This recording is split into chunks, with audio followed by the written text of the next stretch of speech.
Hello everyone, good evening and welcome to all. Let's we start with our final part of marginal costing, that is part 6 of marginal costing. છેલ્લો part આપણે marginal costing નો આજે start કરીએ. ચાર સમ છે, ચાર સમ પછી chapter પૂરું થઈ જશે. પછી રિવિઝનરી લેક્ચર 1 to 10 સમ નો લીથો એટલે કે પીડીએફ તમને ડિસ્ક્રિપ્શન બોક્સમાં અને પછીના લેક્ચરમાં સમજાવીને અપલોડ કરવામાં આવશે. અને પછી આપણે નેક્સ્ટ ચેપ્ટર એના પછીનું ચેપ્ટર સ્ટાર્ટ કરીશું. આજે જોઈએ ટોટલ આપણી પાસે 4 સમ બાકી છે 7 થી 10. એમાં ટૂંકા પરીક્ષાલક્ષી દાખલાઓ એમાંથી સ્ટાર્ટ કરીએ. પછી બે કન્સેપ્ટ અલગ છે, કી ફેક્ટર, લિમિટિંગ ફેક્ટર અને નિકાસ ઓર્ડર માટેના, એક્સપોર્ટ ઓર્ડર માટેના. તો પહેલા ટૂંકા દાખલા જે આપણે અત્યાર સુધી 1 થી 6 દાખલા જોયેલા તેને લગતા દાખલા આપણે કન્ટિન્યુ કરીએ. દાખલો 9મો આપણે પહેલા સ્ટાર્ટ કરીએ છીએ. દાખલો 9મો, એક કંપનીનો નફા જથ્થાનો ગુણોત્તર. 9મો સ્ટાર્ટ કરીએ છીએ. દાખલા નંબર 9. 9નો જવાબ હું સાથે સાથે બોલતો પણ જઈશ, તમને નો સમજાય અથવા ન દેખાય તો લખતા જાજો, સાથે બોલતો જઈશ. એક કંપનીનો નફા જથ્થાનો ગુણોત્તર, જેને આપણે પીવી રેશિયો તરીકે ઓળખીએ છીએ, અને એ 50% છે. સલામતીનો ગાળો, માર્જિન ઓફ સેફ્ટી 40% છે. વેચાણ, સેલ્સ જેને એસ તરીકે ઓળખાય, 12 લાખ છે. હોય તો સમતુલ બિંદુ અને ચોખ્ખો નફો શોધો. બીઈપી કેટલું થાય અને પ્રોફિટ એટલે કે નફો કેટલો થાય.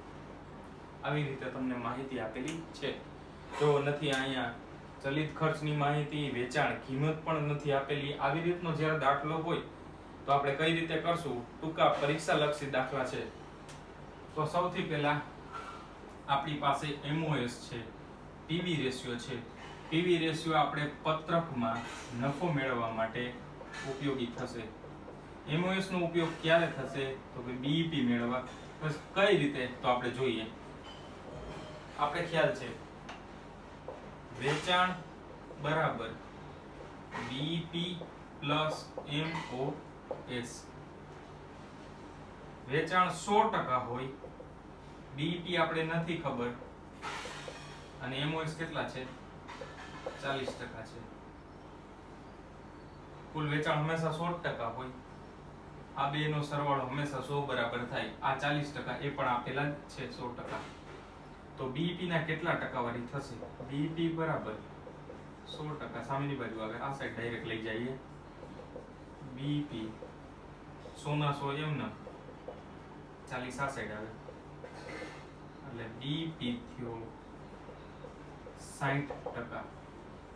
બીઈપી થાય છે 60%.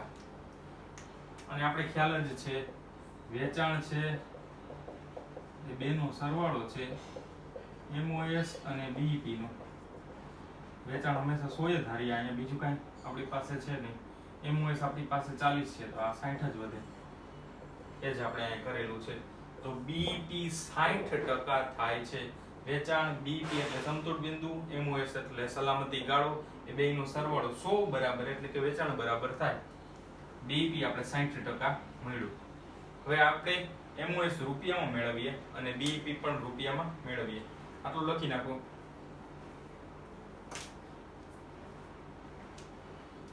એના પછી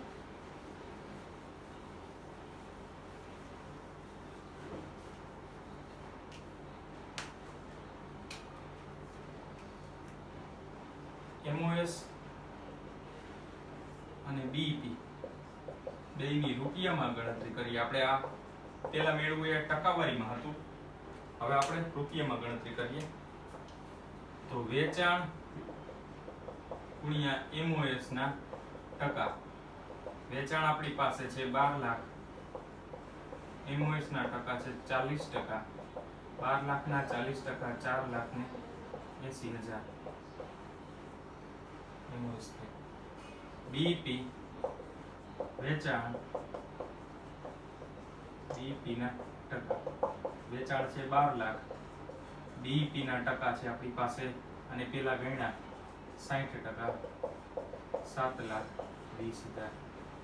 અને આ બેનો સરવાળો 12 લાખ જેટલો થાય એ આપણે પહેલા જ જોયેલું. એટલે આપણો પહેલાનો જવાબ મળી ગયો કે બીઈપી કેટલા મળી જાય છે, 7,20,000. આ પહેલાનો જવાબ આપણે કમ્પ્લીટ થયો. હવે આપણે નફો કરવાનો છે. લખી નાખો બે, પછી આપણે નફો કરીએ પત્રક પ્રમાણે.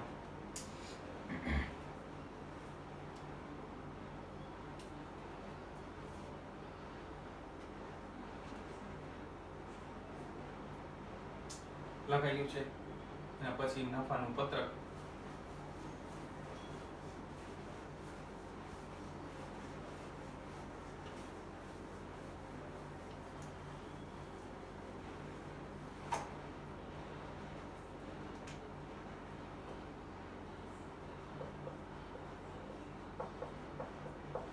આવક પત્રક, ઇન્કમ સ્ટેટમેન્ટ. વેચાણ શેના માટે? તો કે નફો મેળવવા માટે આપણે આવક પત્રક બનાવેલું છે. વેચાણ આપણી પાસે છે 12 લાખ. ચલિત ખર્ચા ખ્યાલ નથી, એમ રાખીએ. ફાળો એ પણ ખ્યાલ નથી, પરંતુ નફા જથ્થાનો ગુણોત્તર, અને નફા જથ્થાનો ગુણોત્તર તમને 50% આપેલો છે. નફા જથ્થાનો ગુણોત્તર કેટલો છે? 50% છે. જે ફાળા બરાબર કહેવાય. તો ચલિત ખર્ચ એમાંથી સ્થિર ખર્ચા બાદ કરો એટલે તમને નફો મળે. અહીં પ્રશ્ન એ થાય કે સ્થિર ખર્ચ આપેલા નથી, તો સ્થિર ખર્ચ આપણે કઈ રીતે મેળવશું? થોડું વિચારો, ટ્રાય કરો. સ્થિર ખર્ચ આપણી પાસે નથી, પણ આપણી પાસે બીઈપી છે, પીવી રેશિયો છે, તો સ્થિર ખર્ચ તમને મળી જાય. કઈ રીતે મળે આપણે જોઈએ. સ્થિર ખર્ચ નથી અને આપણી પાસે નફો પણ નથી, બે વસ્તુ નથી. તો બીઈપી નું સૂત્ર છે બીઈપી બરાબર સ્થિર ખર્ચના છેદમાં પીવી રેશિયો. બીઈપી કેટલા આપણે મળ્યા હતા? 4 લાખ ને બીઈપી આપણે ગણતરી પ્રમાણે કેટલા મેળવેલા હતા? 7,20,000. 60% લેખે 12 લાખના 60%, 7,20,000 બીઈપી આપેલા છે આપણે ગણતરી પ્રમાણે. સ્થિર ખર્ચ ફિક્સ કોસ્ટ આપણી પાસે નથી. પીવી રેશિયો 50% છે. 7,20,000 છેદમાં છે, ગુણાકારમાં જાય 50%. સ્થિર ખર્ચ થાય 3,60,000. સ્થિર ખર્ચ થાય 3,60,000. તો નફો કેટલો થાય? 2,40,000.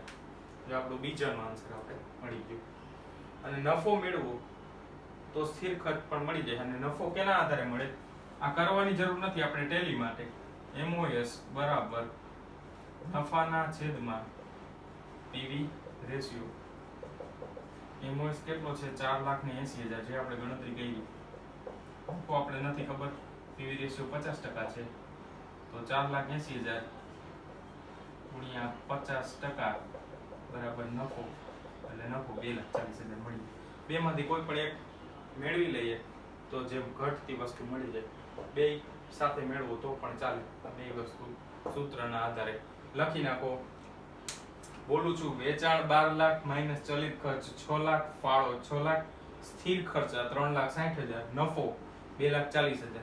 હવે સ્થિર ખર્ચ પણ નથી, નફો પણ નથી, તો બે મેળવવા પડે. બે માંથી એક પણ મેળવી લ્યો તો પણ ચાલે. સ્થિર ખર્ચ કઈ રીતે મળે? બીઈપી બરાબર સ્થિર ખર્ચના છેદમાં પીવી રેશિયો. બીઈપી આપણે 7,20,000 પહેલા મેળવ્યા.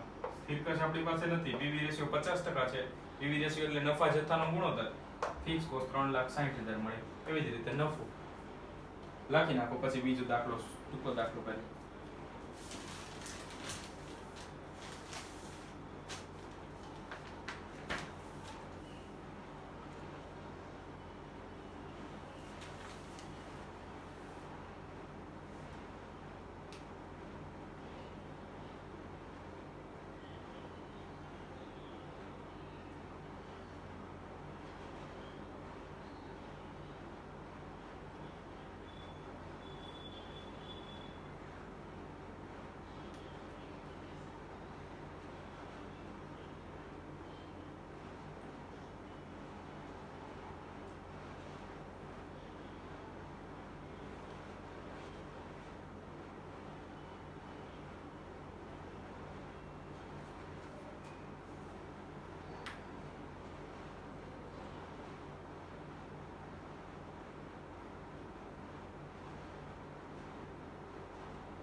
લખાઈ ગયું છે.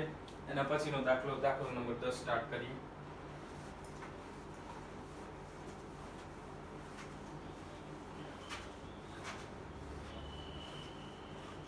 દસમો મહત્વનો છે, લોજિક વાળો દાખલો છે, એક્ઝામમાં પૂછાઈ શકે. દાખલા નંબર 10. 10 માં તમને માહિતી આપેલી છે. એક કંપનીની ઉત્પાદન પડતરમાં ચલિત ખર્ચા ₹3 છે. 10 નો જવાબ. ચલિત ખર્ચા ₹3 છે. પછીની લાઈન મહત્વની છે. એક સમયગાળા દરમિયાન કંપની એકમ દીઠ 2 લાખ એટલે 2 લેખે 2 લાખનો ફાળો મેળવી સંતુષ્ટ થાય છે. ફાળો એકમ દીઠ ₹2 અને કુલ ફાળો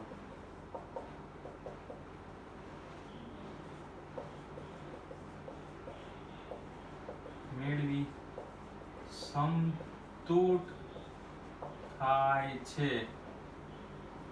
એનો મતલબ શું આપણે સમજીએ. પછી કીધેલું છે ₹2 લાખનો નફો મેળવવા માટે તેણે કેટલું વેચાણ કરવું જોઈએ. 2 લાખનો નફો મેળવવો હોય તો કેટલું વેચાણ કરવું જોઈએ. તો અહીંયા તમને સૌથી મહત્વની, અગત્યની અને રેશનલ જે બૌદ્ધિક રીતે વિચારવા જેવી લાઈન છે. ફાળો એકમ દીઠ 2 લાખ હોય ત્યારે ફાળો કુલ 2 લાખ હોય ત્યારે સંતુષ્ટ થાય છે. સંતુષ્ટ થાય એટલે નફો નહીં કે નુકસાન પણ નહીં. તો સૌથી પહેલા જે માહિતી છે એના આધારે જે મળે એ આપણે મેળવીએ. સૌથી પહેલા આવી માહિતી આપેલી હોય ત્યારે જે વસ્તુ મળતી જાય એ મેળવતા જઈએ તો આપણો આન્સર સહેલાઈથી થઈ શકે. સૌથી પહેલા વેચાણ એકમ દીઠ વાત કરીએ માઈનસ ચલિત ખર્ચા એટલે ફાળો મળે. સ્થિર ખર્ચ તો આપણી પાસે નથી, કુલમાં જોઈએ. આ એકમ દીઠ આપણી પાસે ચલિત ખર્ચા 3 છે, ફાળો 2 છે. આ 3 હોય, આ 2 હોય તો આ બેનો સરવાળો 3 + 2 વેચાણ કેટલું થાય? 5 થાય. આ 2 છે, આ 3 છે, આ બેનો સરવાળો એટલે કે વેચાણ આપણી પાસે નથી, આપણે મેળવ્યું. વેચાણ 5 થાય છે. આના ઉપરથી આપણે નફા જથ્થાનો ગુણોત્તર પણ મેળવી શકીએ. નફા જથ્થાનો જે વસ્તુ મળતી જાય મેળવતી જવાની. નફા જથ્થાનો ગુણોત્તર ફાળો છેદમાં વેચાણ ગુણ્યા 100. ફાળો છે ₹2 ભાગ્યા વેચાણ 5 ગુણ્યા 100 40%. આ તમને નફા જથ્થાનો ગુણોત્તર પીવી રેશિયો મળ્યો. નફા જથ્થાનો ગુણોત્તર એકમ દીઠ મેળવો તો પણ સરખો મળે, જો કુલમાં આપેલું હોય એ રીતે મેળવવામાં આવે તો પણ સરખો જ મળે. આટલું લખી નાખો. વેચાણમાંથી ચલિત ખર્ચ બાદ કરીએ ફાળો. આ તમને આપેલું છે 2 વસ્તુ, એના આધારે આપણે નફા જથ્થાનો ગુણોત્તર મેળવવો. હવે તેના પછી આપણે મેઈન મહત્વનો આ પોઈન્ટ જોઈએ, જેમાં શું શું મળશે. સંતુષ્ટ થાય છે, કેટલો સ્થિર ખર્ચ થશે, સ્થિર ખર્ચના આધારે નફો 2 લાખ કમાવાનો છે તો એ આપણે મેળવીએ અને જોઈએ. લખાઈ ગયું છે. પછી કન્ટિન્યુ કરીએ. તેમાં જ આ 2 વસ્તુ આપણે યાદ રાખવાની છે. નફા જથ્થાનો ગુણોત્તર 40 છે અને વેચાણની કિંમત ₹5 છે એકમ દીઠ.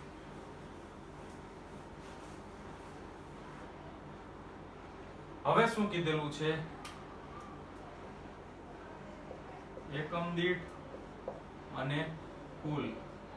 એકમ દીઠ ખબર છે વેચાણ 5, ચલિત ખર્ચ 3, ફાળો કુલ ₹2 લાખ ફાળો તમારી પાસે હોય ત્યારે સ્થિર ખર્ચામાં અહીંયા નો આવે.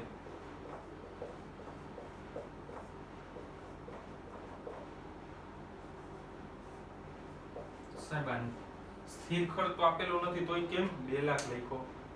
ફાળો જેટલો જ સ્થિર ખર્ચ હોય તો નફો શૂન્ય થાય અને નફો શૂન્ય એ જ આપણું બીઈપી કહેવાય. નફો કે નુકસાન ન હોય એને જ બીઈપી કહેવાય. ફાળો જેટલો હોય એટલો જ સ્થિર ખર્ચ થાય તો તમને નફો શૂન્ય મળે. ફાળો કેટલો છે? 2 લાખ સ્થિર ખર્ચ કેટલા લખવા પડે, જેટલો ફાળો હોય એટલો જ સ્થિર ખર્ચ લખવો પડે.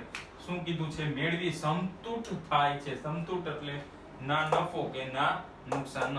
તો આ પોઈન્ટ આપણે ખાસ અગત્યનો, મહત્વનો, જાણવા જેવો અને વિચારવા જેવો પોઈન્ટ છે કે સ્થિર ખર્ચ આપણી પાસે 2 લાખ મળે.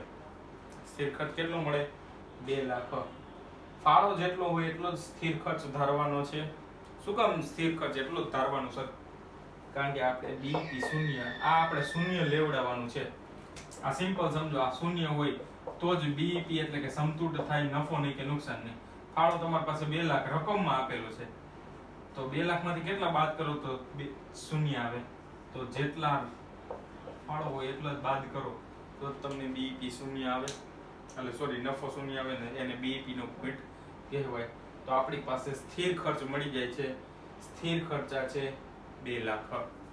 તો આ પત્રકના આધારે આપણે સ્થિર ખર્ચ મેળવ્યો.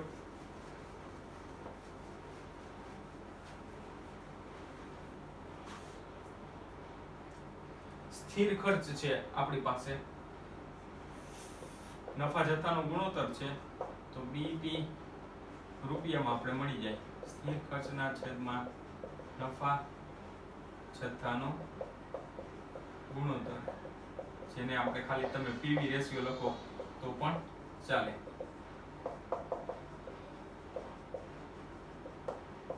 તો આ તમને રૂપિયામાં મળશે. સ્થિર ખર્ચ તમને 2 લાખ મળ્યો. નફા જથ્થાનો ગુણોત્તર 40%. 2 લાખ ભાગ્યા 40% કરવામાં આવે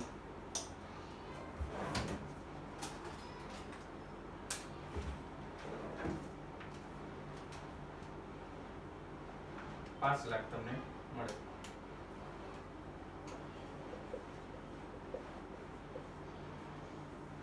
આ તમને બીઈપી રૂપિયામાં મળ્યો. હવે આપણે શું કીધેલું છે? હવે કીધેલું છે જો 2 લાખનો નફો કરવો હોય, શું કીધેલું છે? જો 2 લાખનો નફો કરવો હોય તો કેટલું વેચાણ કરવું પડે? 2 લાખનો નફો કરવો હોય તો કેટલું વેચાણ કરવું પડે? હવે પ્રશ્ન એ થાય કે 2 લાખનો નફો કરવો છે તો આપણે કયા સ્ટેપ પ્રમાણે કરવું જોઈએ? તો આપણે ખ્યાલ છે જ્યારે આવી માહિતી આપેલી હોય, નફો આટલો કરવો છે તો વેચાણ કેટલું થાય, તો આપણે એક જ સ્ટેટમેન્ટ છે, વેચાણ માઈનસ ચલિત ખર્ચ ફાળો માઈનસ સ્થિર ખર્ચ એટલે નફો મળે. એ સ્ટેટમેન્ટના આધારે આપણે કરીએ. પીવી રૂપિયા.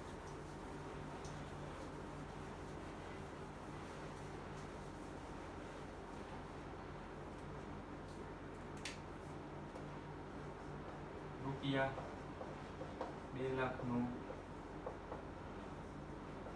અપેક્ષિત નફો મેળવવા માટે જરૂરી વેચાણની ગણતરી દર્શાવતું પત્રક.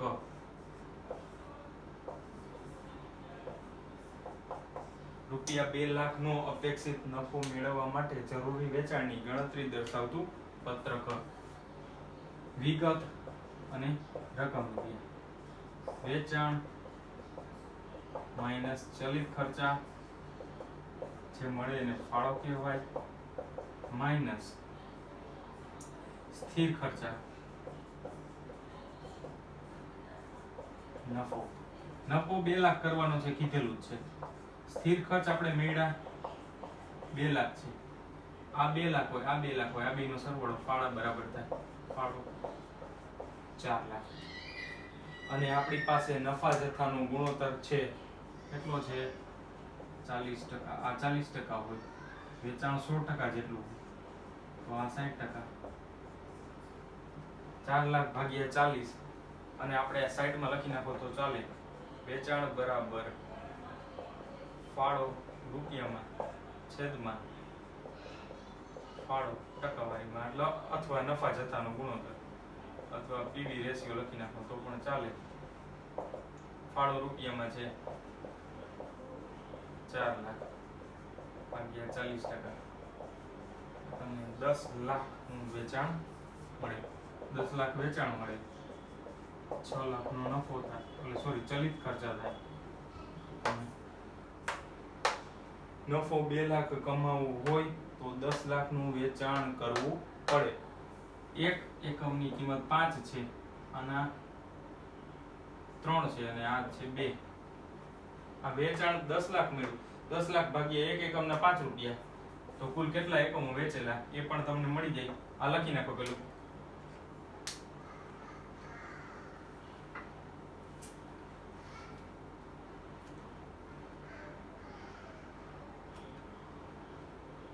હવે વેચાણના એકમો શોધીએ.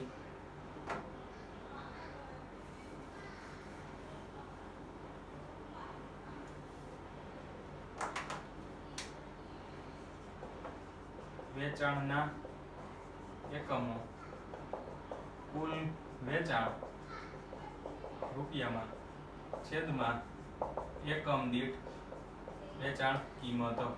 કુલ વેચાણ રૂપિયામાં છે 10 લાખ, એકમ દીઠ વેચાણ કિંમત છે રૂપિયા 5, તો 2 લાખ એકમોનું વેચાણ કરેલું ગણાય. આ તમારા 2 ટૂંકા દાખલા પૂરા થયા. હવે 7 અને 8 બે દાખલા સ્ટાર્ટ કરીએ. લખી નાખો ઝડપથી.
એના પછીનો લેક્ચર, સોરી પછીનો દાખલો સ્ટાર્ટ કરીએ. 7મો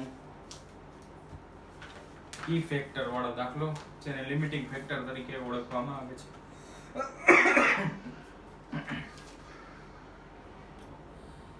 હવે સૌથી પહેલા પ્રશ્ન એ થાય, ચાવીરૂપ પરિબળો લિમિટિંગ ફેક્ટર, કી ફેક્ટર એટલે શું, એનો ઉપયોગ ક્યારે થાય, એવો દાખલો જો આપેલો હોય તો કઈ રીતે દાખલો કરવાનો. કોઈ પણ ઉત્પાદન વિભાગને પોતાને જેટલું ઉત્પાદન કરવું હોય તેટલો સામાન મળે પણ ખરા અને ન પણ મળે. એટલે શું, ઉત્પાદન કરવું છે મારે, બધાની ઈચ્છા તો વધુ જ હોય.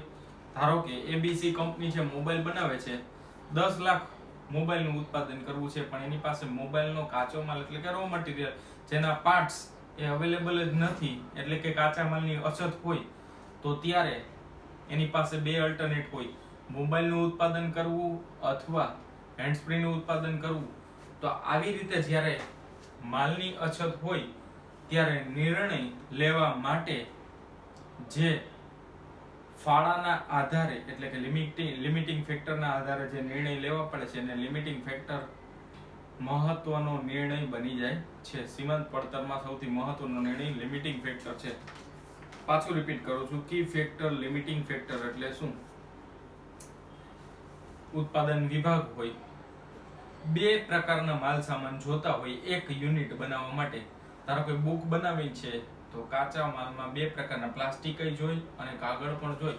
તો 2 જોઈ છે તો કાગળ નથી અને પ્લાસ્ટિક છે, તો કઈ રીતે ઉત્પાદન કરવું, તો એનું કોમ્બિનેશન કઈ રીતે કરવું, તેનો ફાળાનો આધાર કઈ રીતે રાખવો.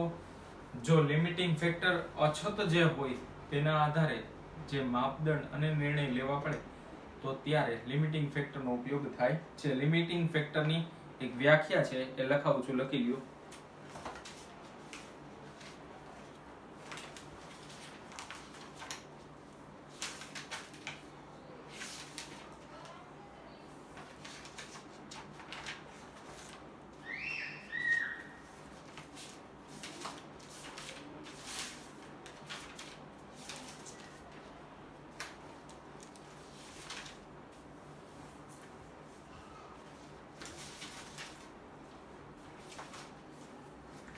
ચાવીરૂપ પરિબળો એટલે એવા પરિબળો કે જેની અછત હોય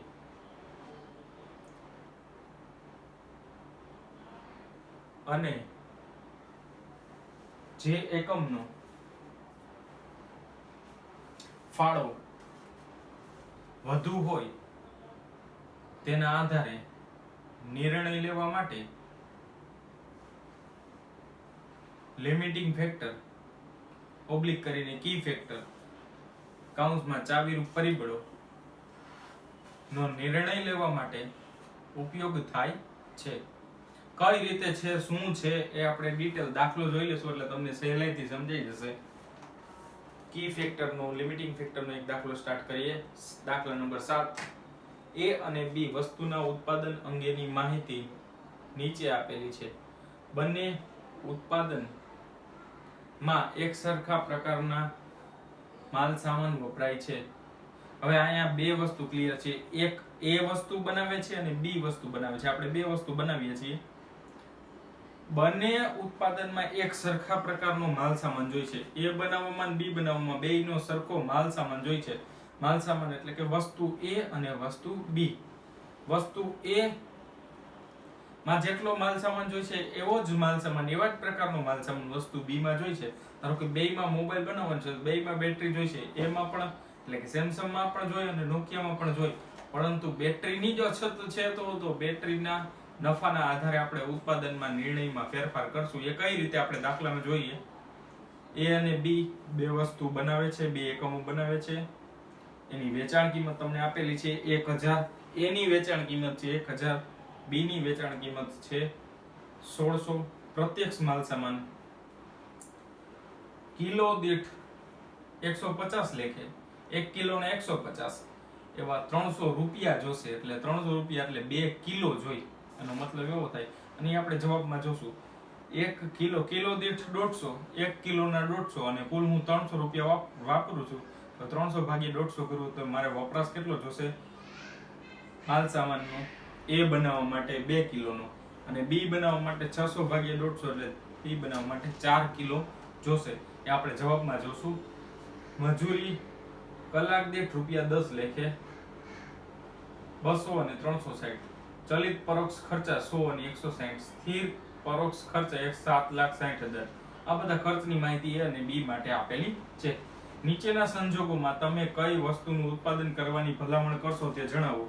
હવે એમાં પ્રશ્ન પૂછ્યો. હવે આપણો પ્રશ્ન શરૂ થાય છે. પેલું, જો કાચા માલની અછત હોય, જો કાચા માલ આપણી પાસે હોય જ નહીં તો આપણે A નું બનાવશું, ઉત્પાદન કરશું કે B નું ઉત્પાદન કરશું? એ કાચા માલના આધારે આપણે નક્કી થાય. એમાં કેટલો કાચો માલ જોઈએ છે, B માં કેટલો કાચો માલ જોઈએ છે, કાચા માલનું વળતર કેનું વધારે છે એટલે કે ફાળો કેનો વધારે છે, એના આધારે આપણે નિર્ણય લેવો પડશે. અને જ્યારે B એટલે બીજું કીધેલું છે જ્યારે કામદારોની અછત હોય તો સૌથી પહેલા કાચા માલની અછત હોય ત્યારે શું કાર્ય કરવું પડશે? તો આપણે આખો ડિટેલમાં દાખલો જોઈએ. લિમિટિંગ ફેક્ટર વાળો દાખલો લોજિકલી અને મહત્વનો દાખલો છે. આપણે અત્યાર સુધી જે દાખલા કર્યા સૂત્રોના આધારે હવે જે દાખલો કરવાનો છે એક દાખલો છે નિકાસ ઓર્ડરનો અને એક લિમિટિંગ ફેક્ટરનો. બે દાખલા જ આપણે બાકી છે. એ બે લોજિક બેઝ છે. તમે સહેલાઈથી ગણતરી કરો, જે તમને મગજમાં આવતું છે એના આધારે તમે ગણતરી કરો તો પણ તમારો જવાબ આવી જાય. તો આપણે એ જ આધારે આપણે ગણતરી કરીએ અને પછી જોઈએ કે શું જવાબ મળે છે. આપણી પાસે જે વસ્તુ છે એના આધારે આપણે ગણતરી કરીએ.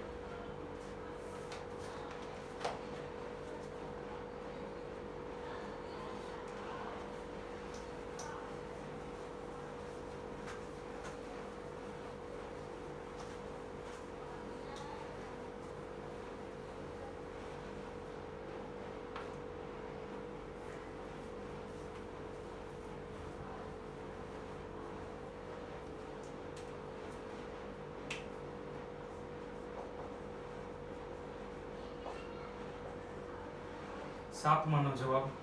હવે તમને જે ફાળો દર્શાવતું પત્રક આના ઉપરથી મળી જાય. વેચાણ કિંમત છે, માલ સામાન છે, મજૂરી છે, ખર્ચ છે. તો એના આધારે આપણે પહેલા ફાળો મેળવીએ. ફાળો દર્શાવતું પત્રક વિગત વસ્તુ એ વસ્તુ બી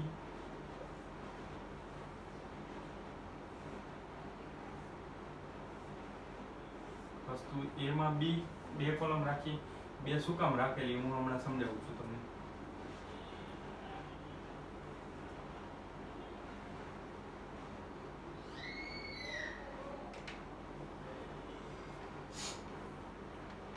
રકમ રૂપિયા રકમ રૂપિયા રકમ રૂપિયા રકમ રૂપિયા. ફાળો દર્શાવતું પત્ર. જે આપણે માહિતી છે એના આધારે આપણે પેલા ફાળો મેળવીએ.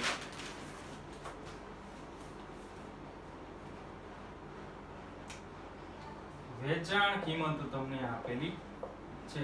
વસ્તુ એ માટેની વેચાણ કિંમત છે 1000, બી માટેની છે 1600. પછી અહીંયા અલગ અલગ ખર્ચ આપેલા છે ચલિત ખર્ચના, એટલે કે સીમાંત પડતર. જ્યારે આવી રીતે આપેલી હોય ત્યારે આપણે શું લખીએ છીએ? સીમાંત પડતર, જેને વેરિયેબલ કોસ્ટ કહેવાય. અને એમાં છે પ્રત્યક્ષ માલ સામાન. માલ સામાન એ માં છે 300 અને બી માં છે 600. પ્રત્યક્ષ મજૂરી 200 અને 360. પછી આપેલા છે ખર્ચમાં ચલિત પરોક્ષ ખર્ચા 100 અને 160. કુલ કરીએ 300, 200, 500 ને 600. કુલ સીમાંત પડતર એ માટે કુલ વેરિયેબલ કોસ્ટ જે આપણે અહીંયા કરીએ 600 થાય છે અને અહીંયા કરીએ 600 400 1120 ની આપણે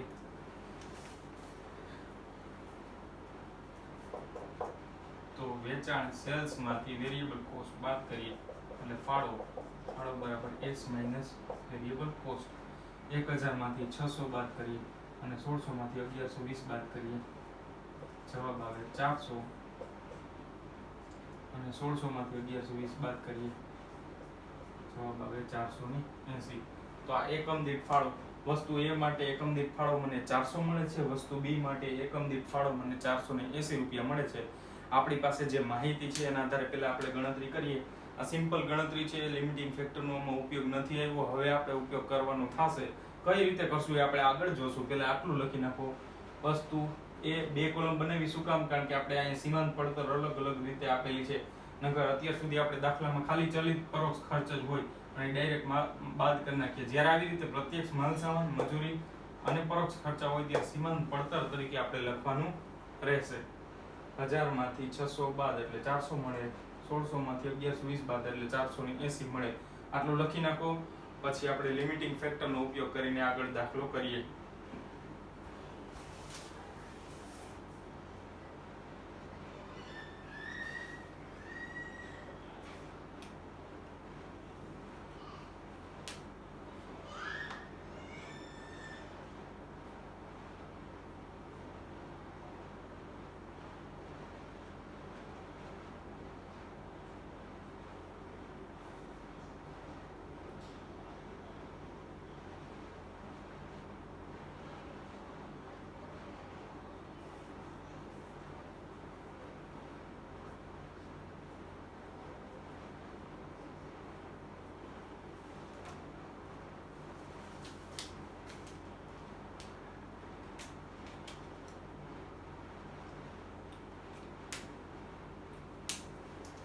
હવે સ્ટાર્ટ કરીએ મેઇન લિમિટિંગ ફેક્ટર.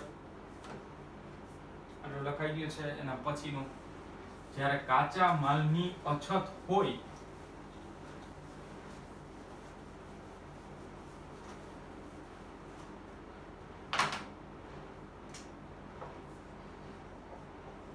જ્યારે કાચા માલની અછત હોય ત્યારે કાચા માલની અછત હોય ત્યારે કયું ઉત્પાદન કરવું પડશે એ આપણે ફાયદાકારક રહેશે. ફાયદાકારક ઉત્પાદન કયું? હવે એટલે શું? કાચા માલની અછત હોય એટલે શું? સૌથી પહેલા કેટલો કાચો માલ એટલે આપણે માલ સામાન કેટલો જોશે એ આપણે ગણતરી કરીએ. પેલા વસ્તુ A માટે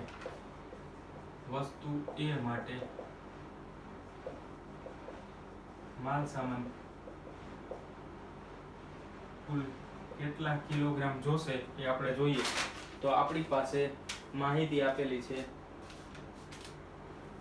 વસ્તુ A નો કુલ માલ સામાન નો ખર્ચો રૂપિયા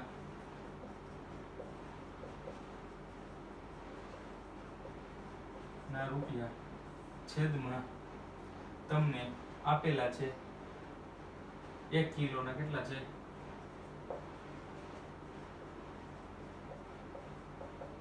150. કુલ 1 કિગ્રા દીઠ રૂપિયા. કુલ માલ સામાનના રૂપિયા તમને 300 આપેલા છે છેદમાં 1 કિલોના 150. તો તમારે 2 કિલોગ્રામ જોશે. અને સિમ્પલ ત્રિરાશિની ભાષામાં કરીએ તો મારે 1 કિલોના 150 રૂપિયા રકમમાં આપેલા છે. તો મારે કુલ 300 રૂપિયા વાપરવા પડે. આ 1 કિલોગ્રામના 300 થાય છે, સોરી 150 થાય છે. તો 300 રૂપિયા હું વાપરું છું એ તમને રકમમાં જ આપેલા છે. આ ત્રણ વસ્તુ રકમમાં આપેલી છે. 1 કિલોના 150 છે, 300 હું વાપરું છું, ત્યારે હું કેટલા કેજીનો વપરાશ કરતો હોઈશ? તો 2 કેજી.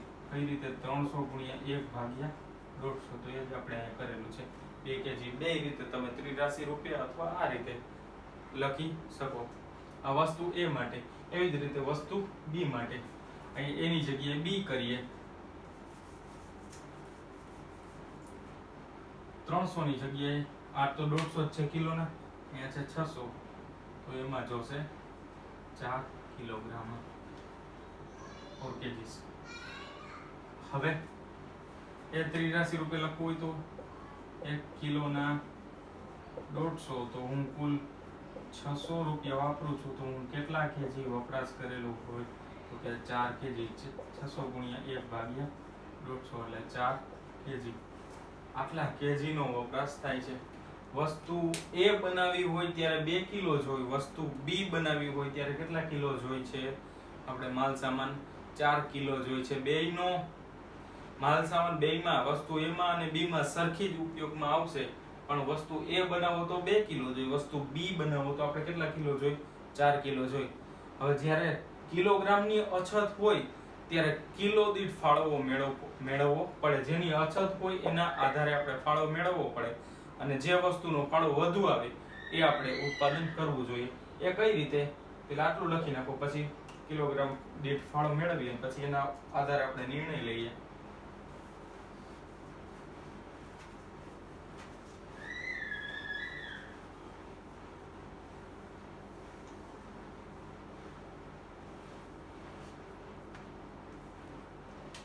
હવે છે કિગ્રા દીઠ ફાળો વસ્તુ A માટે અને વસ્તુ B માટે. કિગ્રા દીઠ ફાળો એટલે વસ્તુ A માટે કુલ ફાળો કેટલો છેદમાં કુલ કિલોગ્રામ કેટલા.